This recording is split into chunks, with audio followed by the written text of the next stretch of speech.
Fake News de Libération, les décodeurs du monde, l'AFP Factuel.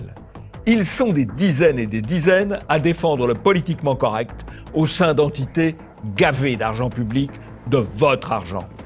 Et nous, sur Immédiat, nous sommes une toute petite équipe pour démonter les mensonges du système.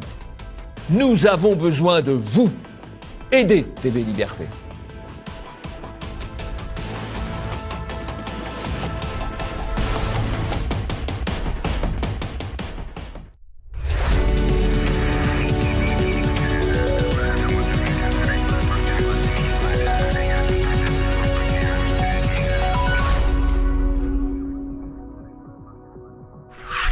Bonjour à tous et bienvenue dans ce nouvel Immédiat. Bonjour Jean-Yves. Bonjour Nicolas. Les médias découvrent le grand remplacement. Le Point, l'Express ou encore Le Parisien, les médias commencent à se rendre compte que la France de demain ne sera pas exactement celle d'hier. Une prise de conscience bien tardive d'un phénomène que beaucoup dénoncent depuis des décennies. Grenoble, émeute sans émoi. Les médias ont choisi de traiter très pudiquement des nuits d'émeute qui ont suivi la mort accidentelle de 2 délinquants fuyant un contrôle de police. Certains ont même choisi de verser dans le compassionnel. Dupont-Aignan-Cohen, la confrontation. Sur le plateau de C'est à vous, Nicolas Dupont-Aignan et Patrick Cohen se sont violemment écharpés. La remise en cause de celui que Dupont-Aignan a appelé le cireur de pompe du pouvoir n'est semble-t-il pas pour tout de suite. Et vous retrouverez le zapping et les tweets.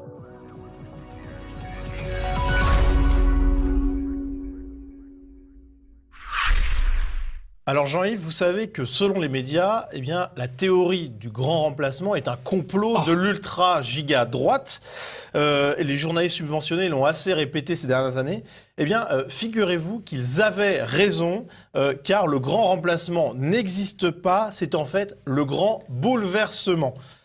C'est Le Point qui nous le confirme à sa une. Alors l'hebdomadaire traite de ce sujet polémique au travers de la sortie du dernier livre de Jérôme Fourquet, directeur du département opinion de l'IFOP, un livre qui s'appelle L'archipel français.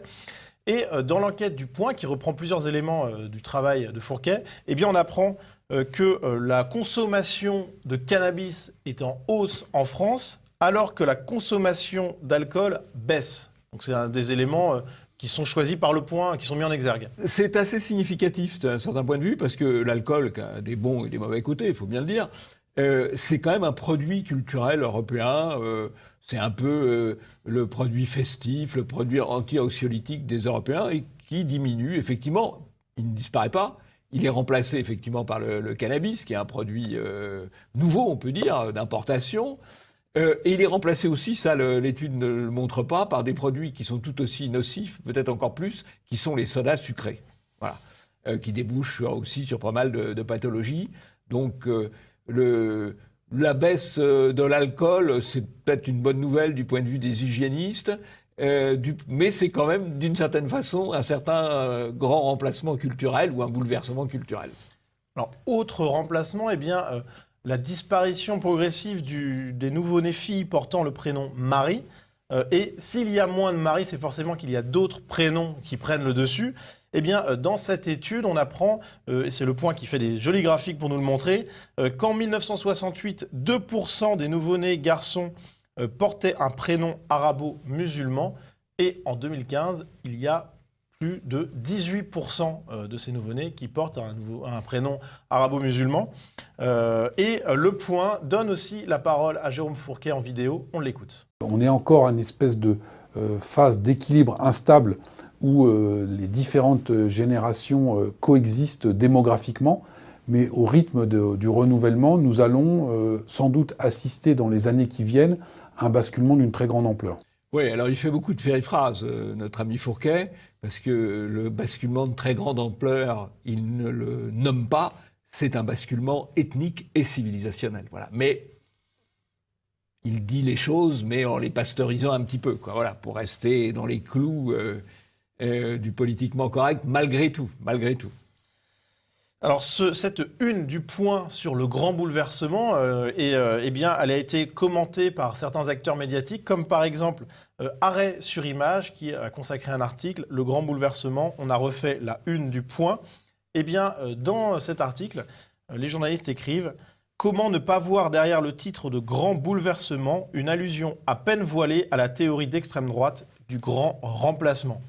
Même constat pour le rédacteur en chef du média d'extrême gauche Street Press, Mathieu Mollard, qui crache lui aussi sur Le Point. Le travail de Jérôme Fourquet semble plus nuancé que l'usage raciste qu'en fait Le Point. Le grand bouleversement, c'est une allusion claire à la théorie fumeuse du grand remplacement. Alors, Jean-Yves, sur ces réactions? C'est des réactions un peu bêta, parce que c'est pas fumeux, ce sont des statistiques. Voilà. Qui disent quand même, alors ce n'est jamais qu'une approche de la réalité, la statistique, mais ça dit les choses. Quand il y a 2% de prénoms musulmans en 68 et qu'il y en a maintenant 18,5%, sans parler de ceux pour lesquels il y a doute, et sachant qu'il peut y avoir aussi des minorités ethniques qui n'ont pas de prénoms musulmans, notamment il peut y avoir des Africains noirs catholiques, par exemple, ou pentecôtistes. Bon, tout ça montre un bouleversement, un grand remplacement. Alors on peut jouer sur les mots, la réalité elle est là. Alors, s'il y a grand bouleversement, il y a grand bouleversé. Qui sont ces grands bouleversés? Eh bien, c'est l'Express qui nous donne une piste avec sa une. Nous, les petits blancs, enquêtent sur une colère qui gronde. Et bien, dans l'article correspondant, on apprend que longtemps, on ne les a pas vus, ces petits blancs. Ces petits blancs qui ont une vision critique de l'immigration, puisqu'ils voient, selon les journalistes, en l'étranger, un exutoire facile. Et ces petits blancs, eh bien, ils sont en quête de reconnaissance. Et les journalistes préviennent, s'il n'y a pas de reconnaissance, eh bien, ces petits blancs peuvent être une bombe à retardement. Alors, l'usage de ce terme petit blanc a fait polémique, et l'Express s'en est expliqué dans un éditorial. Écrire petit blanc en une de l'Express n'est pas anodin. Et on apprend bien que l'Express a choisi ce terme en s'appuyant sur le travail de la fondation Terra Nova, proche du Parti socialiste, qui parlait de la France de demain, c'est-à-dire les diplômés, les jeunes, les minorités, la France issue de l'immigration. Et donc l'Express considère bien que les petits blancs, c'est la France d'hier ou d'aujourd'hui encore pour quelque temps. C'est la France des ronds-points en tout cas.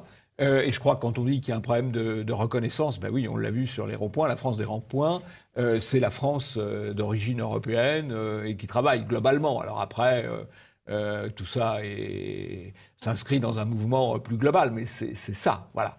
Alors, ce qui est assez intéressant aussi dans le commentaire de l'Express, c'est qu'ils disent oui, on a eu tort de dire petit blanc parce que la doctrine française, c'est la République universelle, et dans la République universelle, il n'y a ni blanc ni noir. Mais là, on est en plein dans le déni de réalité. Voilà. D'abord, la République, elle n'est plus universelle puisqu'on a une communautarisation massive qui s'opère. Et puis, oui, les réalités ethniques, les réalités raciales, les réalités civilisationnelles, ça existe. Voilà, ça plaît peut-être pas, mais ça existe. Ce sont des faits. Et ce qui est intéressant dans le traitement médiatique de tout ça, c'est qu'on a des unes qui sont quand même, il faut l'avouer, très racoleuses, notamment celle du Point sur le grand bouleversement. Et en fait, quand on regarde l'article, il y a quelque chose de plus nuancé. Ça, c'est quelque chose qu'on voit souvent quand même. Oui, alors c'est très fréquent. Les unes racolent. Et effectivement, on dit nous les petits blancs, disent-ils. Eh bien, évidemment, tous ceux qui se sentent un peu comme ça, ils vont acheter ça fait vendre, l'Express. Ils vont être un peu déçus par le contenu parce que le contenu est toujours en retrait.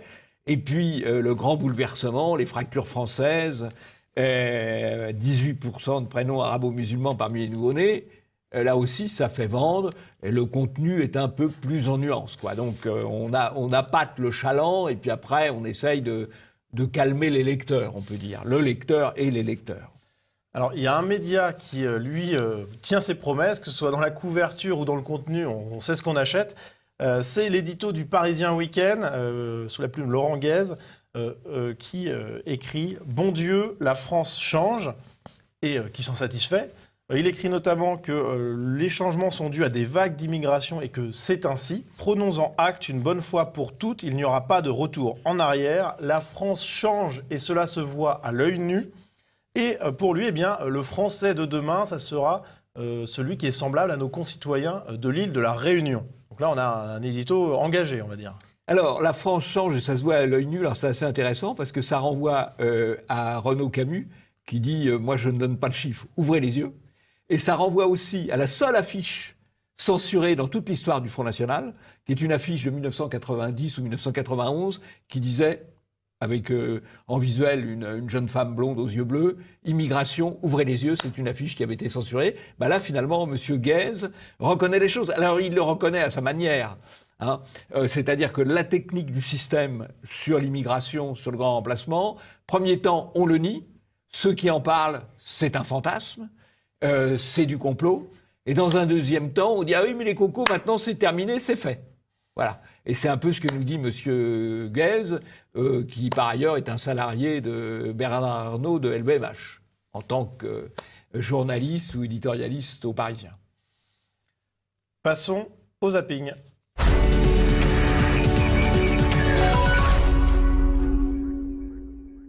Il soutient complètement Orban, ce garçon qui s'appelle Almasi Ferenc, il soutient complètement Orban, il anime même un site assez intéressant d'ailleurs, et où se retrouvent toutes les nouvelles droites nationalistes et conservatrices, aussi bien d'Europe centrale que d'Europe occidentale. C'est tout, ce garçon, sauf un imbécile. C'est tout sauf un garçon antipathique. Les Algériens promettent de continuer les manifestations, que ce soit à Marseille ou à Paris, comme le rassemblement qui a eu lieu hier, place de la République. Vous avez 10 à 15 millions de personnes qui, légalement, peuvent venir en France parce qu'ils ont des liens avec la France. Moi, français, pas compris. Ma kurde parler. Ici, elle s'appelle Gulshan. Elle est sans papier, ça fait 5 ans. Elle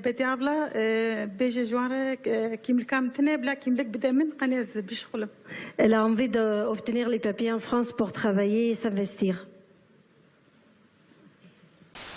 Vous me posez cette question pour une jeune fille de 12 ans qui porterait le voile et donc qui serait élevée dans une famille musulmane. Est-ce que vous me poseriez la question sur une famille catholique, à une jeune fille à qui on met un serre-tête ou autre? Bien sûr que non. Je ne vous vois pas critiquer de la même façon le mur qu'Israël a construit. Et qui, lui, depuis qu'il a été construit, de la même façon, a radicalement réduit le nombre des attentats à Jérusalem. Donc ne me dites pas que le mur ne sert à rien, il sert. Il faut les traiter comme étant des saltimbanques qui simulent le djihad, alors qu'en fait, ils n'ont rien à faire dans ce genre de choses, d'autant plus que lui, il n'a même pas un passé, si vous voulez, de religiosité affirmée. 2 églises profanées la semaine dernière dans les Landes, plusieurs autres dans la Vienne, les Côtes-d'Armor ou encore en Vendée. Des objets liturgiques volés, des croix coupées, des ciboires cassés. Le phénomène semble en recrudescence depuis le début de l'année. Je m'appelle Anne Ratier et je vais vous expliquer pourquoi j'ai décidé d'offrir la mort à mon fils Frédéric. Bonjour Anne Ratier. Bonjour Hugo. En novembre 1987, vous avez décidé de mettre fin à la vie de votre fils Frédéric, qui était lourdement handicapé. 32 ans après, vous avez décidé de parler aujourd'hui, et vous publiez ce livre « J'ai offert la mort à mon fils ». Les mouvements populaires sont admirables à travers la terre entière. On s'y précipite en bras de chemise, en montant sur des caissons et en haranguant la foule, la larme à l'œil. Mais quand il s'agit d'une colère populaire qui est française, là, ça devient fasciste, nazi et antisémite. C'est ça que j'appelle, moi, la haine de soi. Est-ce que vous voulez répondre? Qu'est-ce que vous voulez répondre à ça? Les jaunes qui persistent, ils ne persistent en fond qu'une colère brute, parfois irrationnelle, d'où a émergé un goût pour la violence, l'antisémitisme, le racisme, le complotisme, bref, tout ce qu'il y a de pire chez l'homme. De votre plein gré, à la TV, devant tout le monde, à l'antenne, vous donnez des mauvais chiffres en sachant que c'est des mauvais chiffres. Et vous le savez que c'est des mauvais chiffres. Et la chaîne elle-même l'a dit. Le problème, c'est ça. Et c'est pour ça que tout le monde est en colère devant BFM. C'est pour ça que tout le monde est en colère. On peut parler tranquillement. Mais moi je dis les choses, que les Français n'en peuvent plus de vous. Dégagez, BFM, vous dégagez, parce que franchement, vous êtes BF merde. Voilà, allez, votre micro. Mais parce que BFM, vous montrez que ce que vous voulez montrer. Quand vous annoncez les chiffres, vous n'avez pas honte. Vous voyez les images à la télé. Vous n'avez pas honte. Ah, vous comprenez pas. On a fait du mal à nos commerces. Donc vous attendrez le dernier moment.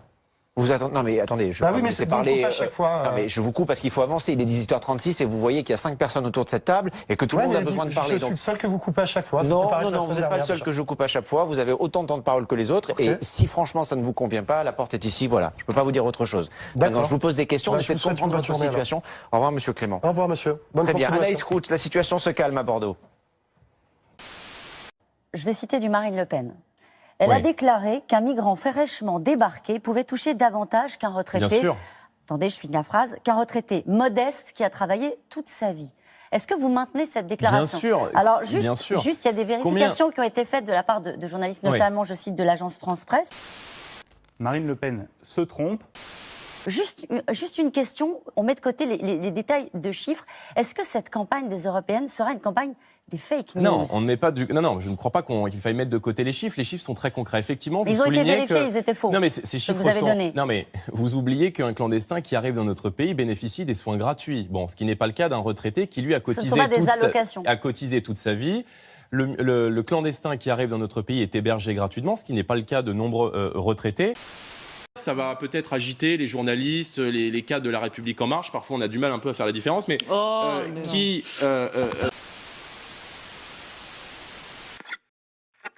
Bien, alors on a beaucoup d'exemples dans ce zapping de militance, on peut dire, des médias, de militantisme politique des médias. On a Roselyne Fèvre qui nous fait une description sur France 24, média de service public, qui se diffuse notamment sur l'international, qui nous fait un numéro terrible. Le complotisme, c'est ce qu'il y a de pire chez l'homme. Enfin, en agglutinant les gilets jaunes, le complotisme, l'antisémitisme, enfin un truc hallucinant, quoi. Ce qui lui a valu des insultes par ailleurs. Oui, mais je ne devrais pas dire, mais allez, je ne les approuve pas, mais je les comprends. Je les comprends, parce que quand on fait ce genre de déclaration, c'est normal que ça irrite un petit peu, c'est bien normal. Bon, alors on a aussi l'AFP Factuel. Alors l'AFP Factuel s'amuse à contrôler les déclarations des hommes politiques. Alors ils vont contrôler les déclarations de M. Wauquiez, ils vont contrôler les déclarations de Mme Le Pen.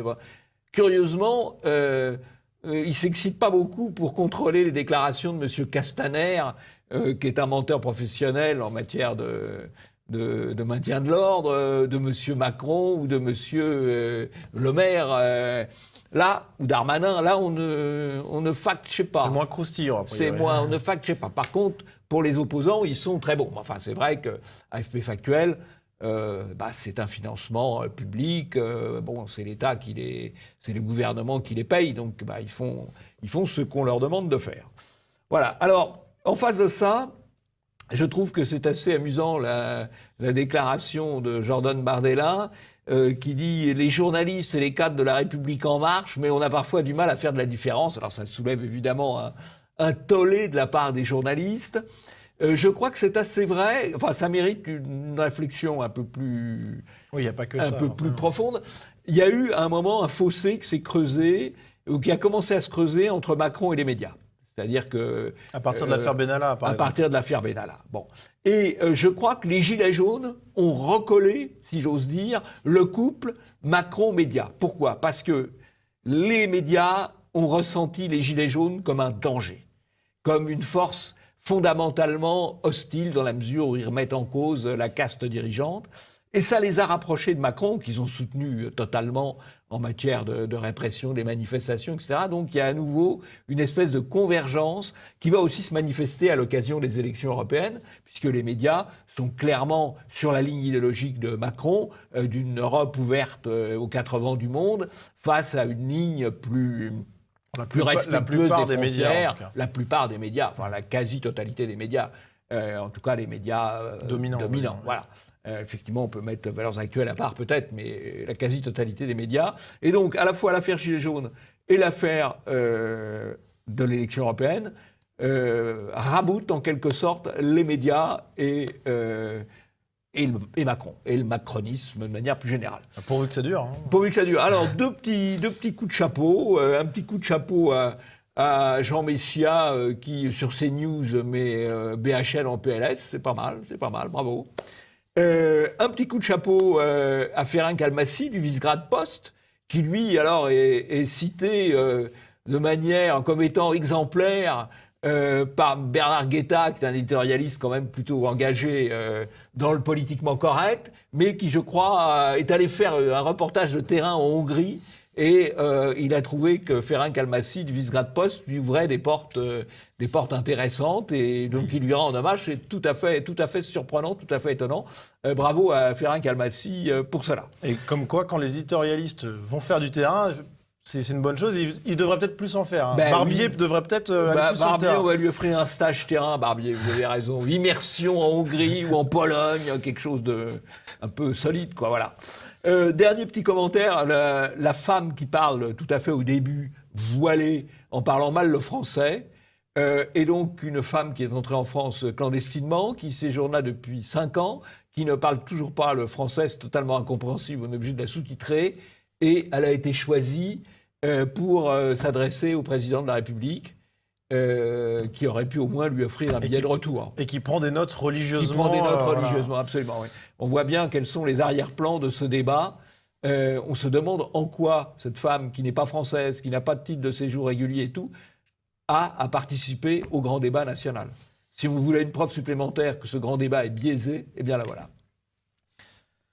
Passons au deuxième sujet. Grenoble, émeute sans émoi.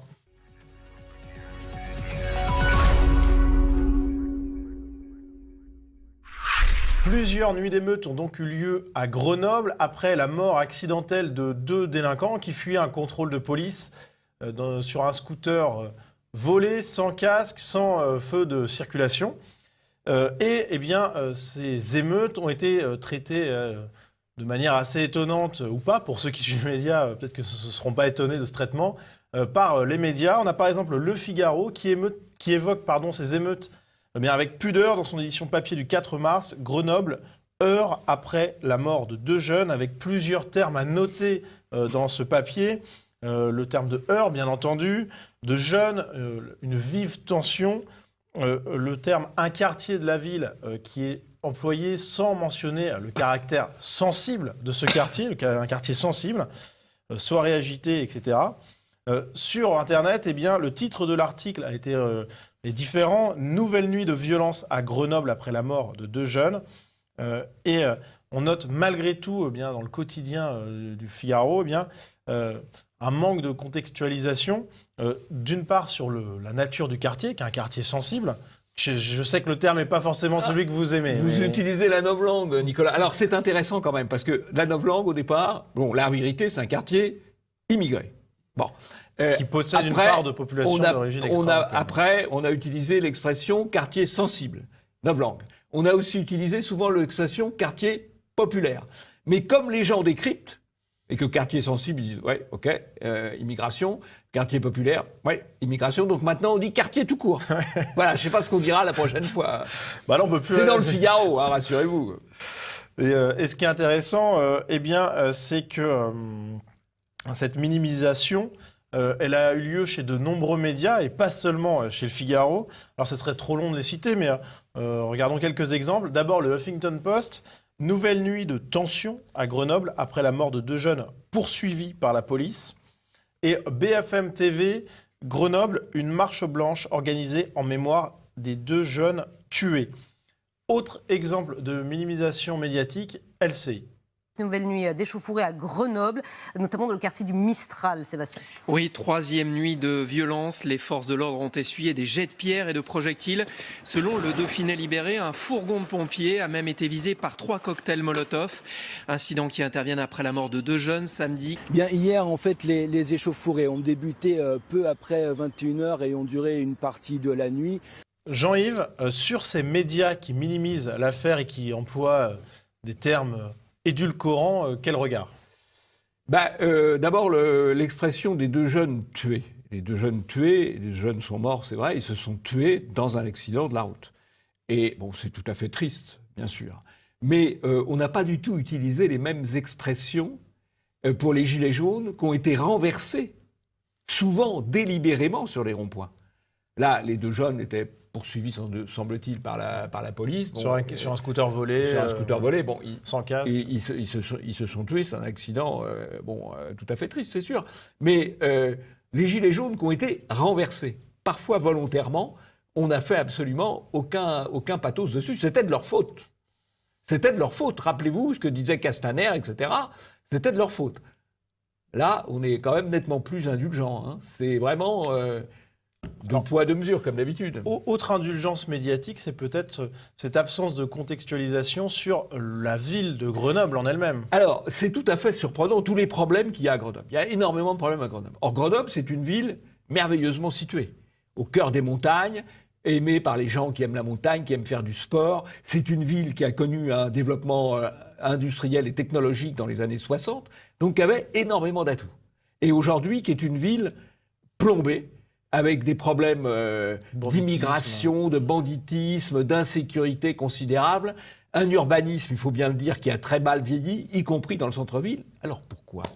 Parce qu'il faut savoir que Grenoble, ça a été le laboratoire de la nouvelle gauche. La gauche qui est aujourd'hui au pouvoir, finalement, son laboratoire, c'était le rocardisme, c'était du Bedou, enfin ça c'est très ancien. Il y a toujours eu ce type de pouvoir à Grenoble. Aujourd'hui, c'est une municipalité écolo-gaucho, on peut dire. Donc voilà le résultat, le laboratoire de la nouvelle gauche, c'est pas brillant. Et ça mérite quand même d'être dit aussi. Alors effectivement, c'est un fait qui est minoré par les médias, on l'entend quasiment pas, tout simplement. Et certains médias ne font pas que minimiser l'information et font même dans le compassionnel. C'est par exemple le cas de Libération, qui, c'est un classique dans ce genre d'affaires, donne la parole aux proches des deux victimes. Mort de 2 jeunes à Grenoble, il y a un sentiment d'injustice et d'impuissance. L'une des personnes interrogées déclare que ces 2 petits se sont fait courser comme des rats. Un autre déclare que ce sont des gentils. L'un bossait avec son père, l'autre était au lycée. Un autre encore déclare qu'ils étaient travailleurs, bons à l'école, bien élevés, que l'un d'eux faisait même de l'aide aux devoirs des petits. Jean-Yves, on voit donc que Libération a pris le parti d'interroger les amis des victimes. Oui, bon, c'est classique. Là aussi, on n'a pas interrogé les amis, les proches des gens qui ont été renversés sur les ronds-points. Là, ils sont passés, les malheureux sont passés par pertes et profits très très rapidement. Tous les morts ne se valent pas aux yeux des médias. Et toutes les répressions ne se valent pas aux yeux de la police et du gouvernement. Parce que je sais qu'il y a beaucoup de gens, ce qu'on pourrait appeler le parti de l'ordre, qui, un peu par principe, prennent le parti de la police, qui a pour rôle, effectivement, de maintenir l'ordre et de faire respecter les lois. Sauf que les comportements sont très différents et les commentaires des médias sont très différents selon les situations. Contre les gilets jaunes, à peu près tous les moyens sont légitimes. Contre les racailles des banlieues, même quand elles brûlent 60 voitures, même quand elles caillassent et qu'elles envoient des cocktails Molotov contre des voitures de pompiers, ce qui est quand même d'une très grande gravité, là, on est quand même beaucoup plus modéré dans l'usage de la répression et beaucoup plus compassionnel dans le traitement médiatique, et les deux sont liés, il faut bien le dire. La police tape fort quand elle sait que les médias vont dire bravo, bravo, et la police se retient, et le gouvernement derrière, quand ils savent que les médias vont être très, très vigilants. Et c'est donc la politique de répression en France, elle est indirectement déterminée par le traitement que les médias sont susceptibles de faire des événements. Selon que vous êtes petit blanc ou gilet jaune ou racaille de banlieue, eh bien, vous n'aurez ni le même traitement médiatique, ni le même traitement policier. Passons au tweet.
voudrais d'abord revenir sur les commentaires des médias sur l'affaire Rachida Dati. Les médias ont repris toute l'histoire que raconte Rachida Dati, à savoir finalement, je préfère Paris à Strasbourg, je renonce au Parlement européen pour être candidate à Paris, je me positionne pour Paris, etc. Bon. Et puis les médias disent ah bah, ça va être une rivale pour Hidalgo. Enfin, il y a tout ça est totalement bidon.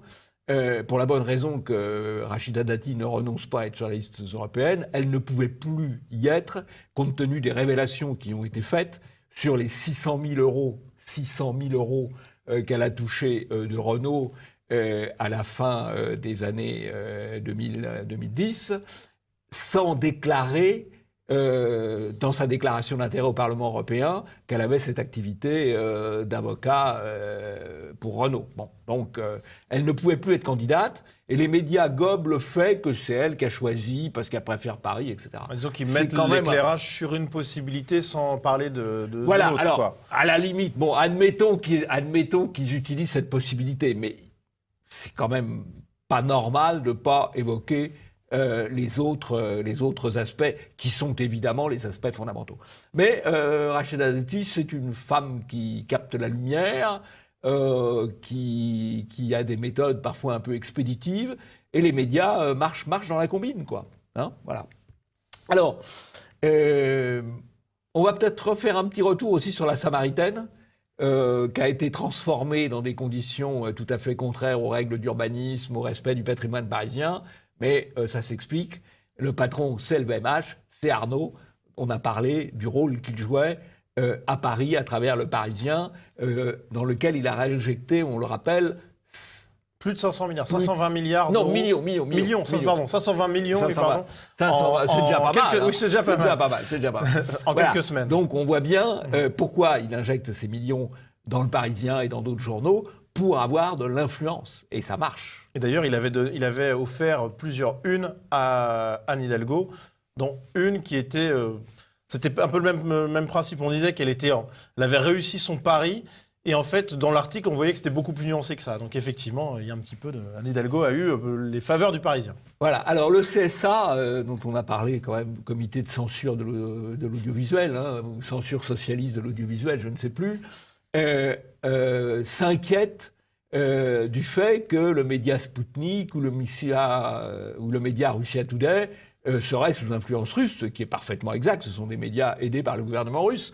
Bon, sauf que la chaîne Sport, c'est le Qatar, Bein Sport, que Lagardère, qui contrôle des radios, c'est aussi le Qatar qui est le principal actionnaire, sauf que la French American Foundation, qui est un lobby, on va dire, américain sur la France, pour faire simple, a dans ses objectifs de former des journalistes. Donc, effectivement, il y a sûrement des intérêts russes, c'est clair, derrière Sputnik et derrière Russia Today, mais il y a des intérêts qataris derrière beaucoup de médias français, il y a des intérêts américains, j'allais dire, derrière la quasi-totalité des médias français, et apparemment, ça n'inquiète pas le CSA. Voilà.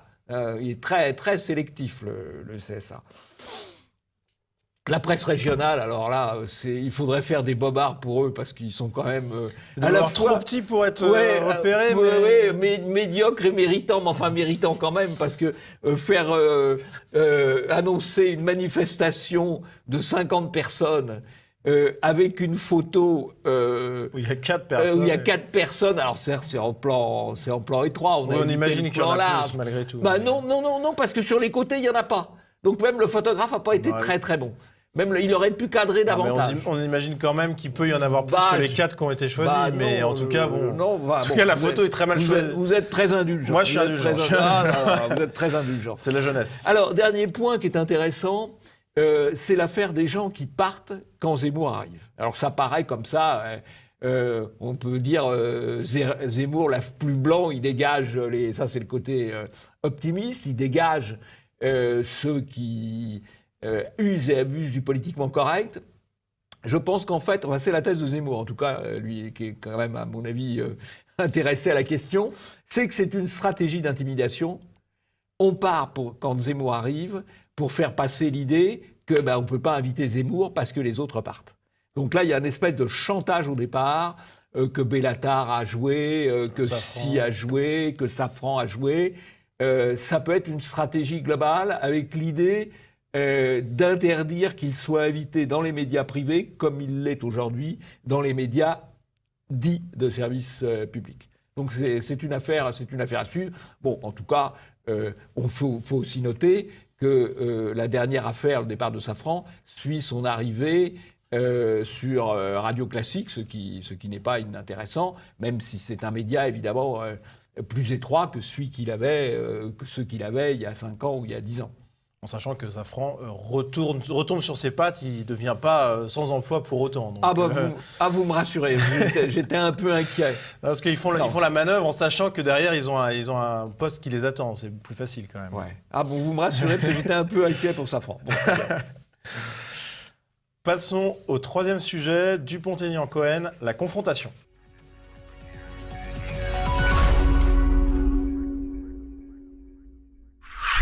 C'était hier dans C'est à vous sur France 5. L'émission animée par Anne-Elisabeth Lemoine recevait Nicolas Dupont-Aignan. Et le moins que l'on puisse dire, c'est que l'entretien a été sportif, puisque Patrick Cohen et Nicolas Dupont-Aignan se sont violemment écharpés. On a une réaction très claire, puisque Nicolas Dupont-Aignan a été prié, poliment, mais prié quand même de quitter le plateau. Nicolas Dupont-Aignan dit ses 4 vérités dans C'est à vous. Il est chassé du plateau, écrit notamment Valeurs Actuelles. Alors, on va voir tout de suite le début de cette confrontation en vidéo. Le problème d'Emmanuel Macron, c'est qu'il lance avec toute la propagande télévisuelle et les serviteurs du pouvoir comme vous. Non. Il lance en permanence... Vous n'avez pas le droit de dire ça. Monsieur Cohen est connu, c'est un macroniste. Non, mais il est sur le service public, il passe sa vie à cirer les pompes de Macron. Il ne cire les pompes de personne. C'est un cireur de pompes du pouvoir. Il est payé pour ça. Il est payé sur le service public avec l'impôt des Français. Il travaille sur Europe 1 qui n'est pas le service public. Là, c'est pas le service public qui vous paye. C'est pas le service public qui vous paye pour cracher à la figure des opposants. Et moi sur le plateau, Patrick Cohen se lève, se rassoit et Nicolas Dupont-Aignan aborde la question de la détestation des journalistes. Et pourquoi les journalistes sont obligés d'avoir des gardes du corps pour aller se promener en France? Les journalistes de BFM TV aussi, des chaînes privées, et du des service chaînes public aussi parfois. Oui. Pourquoi? La faute aux responsables politiques qui appellent à la haine des médias. La haine des médias quand vous prêchez toujours pour une paroisse. Laquelle? Et en permanence celle du pouvoir, on vous connaît. Ah bon?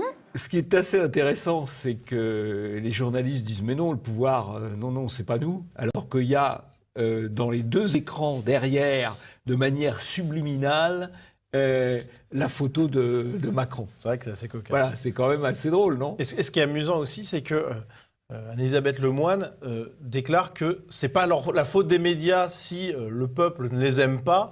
Ça serait la faute des politiques, etc. Il n'y a pas de remise en question personnelle, ce qui est quand même... Non, mais ça, on l'avait déjà constaté, les médias sont par nature parfaits. C'est vrai. Alors, troisième extrait, avec, là encore, la nature parfaite des médias qui est rappelée, avec notamment la mention du code de déontologie. Je soutiens Patrick Cohen, qui est un excellent journaliste. Mais oui, vous avez une solidarité de classe et de journalistes. Non, on a un code de déontologie. Code de déontologie. Exactement, Monsieur Dupont-Aignan. Vous l'appliquez, le code de déontologie. Je vous remercie d'être venu sur le plateau de C'est à vous. Je suis bien là. Ah non, nous avons fini l'interview. Le temps de parole qui vous était imparti, vous n'en avez pas profité pour développer vos idées. Donc Jean-Yves, on voit que Nicolas Dupont-Aignan, il est poliment évincé du plateau. Oui, mais c'est une tendance aussi qu'on a vue. Alors, ils se sont fait la main avec des gilets jaunes. Et puis maintenant, ils montent un peu en gamme en chassant du plateau un homme politique. C'est vraiment... Il n'y a plus de limite de la part des médias. Alors, cette petite séquence, à mon avis, elle mérite quand même deux mises en contexte. D'abord, du côté de Dupont-Aignan, qui a déjà quand même été assez frontalement opposé aux médias. Donc là, il reprend ce registre-là.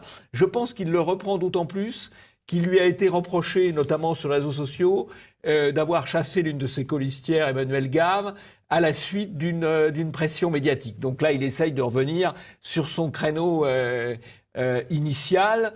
Je pense d'ailleurs que c'est un créneau qui doit tout à fait plaire à beaucoup de spectateurs et à beaucoup de lecteurs. A priori, ça a été apprécié.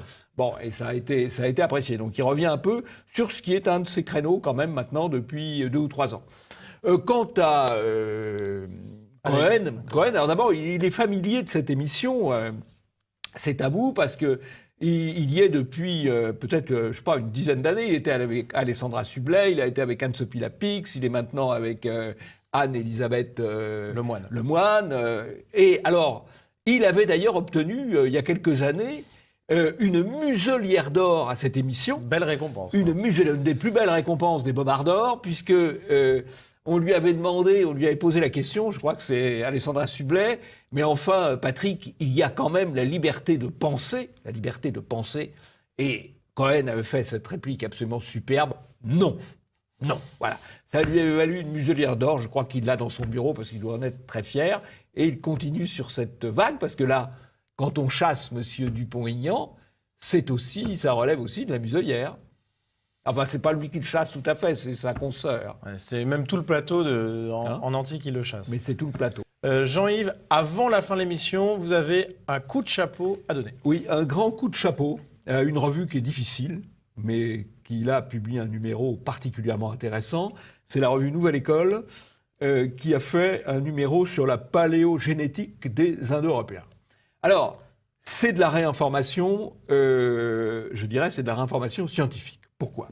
Parce que on sait que les Européens ont des origines indo-européennes par la langue et par les mythes, par la mythologie. Il y a eu des travaux extrêmement importants qui ont montré la parenté des différentes langues indo-européennes, des différentes langues européennes et des différentes mythologies européennes. Les travaux de Dumézil, les travaux de Benveniste et j'en passe. Il se trouve que depuis quelques années, certains